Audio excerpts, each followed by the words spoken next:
It's our guide. Bloody. Take a look, this is how Tikal was around 800 AD, according to the imagination of the artist. Some of what we see here, 80% is still covered by vegetation. It's hard to explain what happened here without the use of the concept of energies. Some concept we lost with twist. But actually, Einstein said it before, technology is going to go beyond humanity. And that's what is happening. We are becoming useless and useless by depending so much on the machines. We already gave our power to the machines in the way that we think we have no power ourselves. But I'm going to actually explain you how these people, by the use of the principles of the pyramids, that's got to do with crystals such as J2, they were able to concentrate big amounts of energy and do what is known as the jump, have access to other dimensions. Now we're talking. Now what was your name again? Danilo. Danilo? Yeah, my ceremonial name is Black Jaguar. Black Jaguar. Yeah, according to the day I was born. Right. According to the Mayan. And what was the book you just got published in? Well, I wrote part of a chapter of a book known as 2012, the transformation of from the love of power to the power of love. The author is Robert Raskin. He's been with us in festivals of cultures and spirituality with big elders of actually some Mayan Indian tribes located now in Guatemala.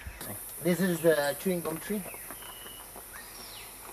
According to the information we have, people that were looking for gum trees were the ones that discovered Tikal in the year 1848. This city was lost for several centuries. Not even the conquerors, the Spanish, had the opportunity they were going to have today to see a Mayan city well restored. Because actually Hernán Cortés, the conqueror of Mexico, walked through this region coming from Mexico going to Honduras without seeing anything that we're going to take a look today. What's happening is that some information was taken from this region to the United States.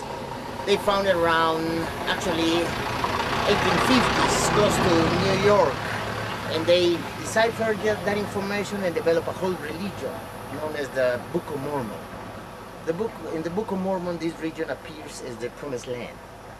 If you read the Old Testament, Promised Land appears as a land of giants. So everything is making sense because they found some people here in the Mayan civilization considered giants compared to the rest of the humanity back then. Well, Pat and I did a couple little reconnaissance missions and research on giants ourselves in California. Oh, underground cities. 9-foot giants. Oh yeah, yeah. Ancient civilizations. Yeah. in caves that had gold relics. Oh, interesting. Yeah. We call it global warming in some other regions. Here we call it Mayan calendar. Because everything is marked on the Mayan calendar.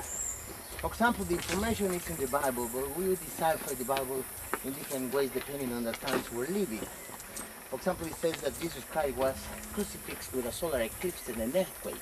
Yes. That's how the humanity behaves in a correlation or direct parallelism with astronomical events, and at the same time we even can predict natural disasters. I'm impressed how we're getting back this information. I saw the other day a documentary of National Geographic, an expert trying to predict earthquakes by using the moon.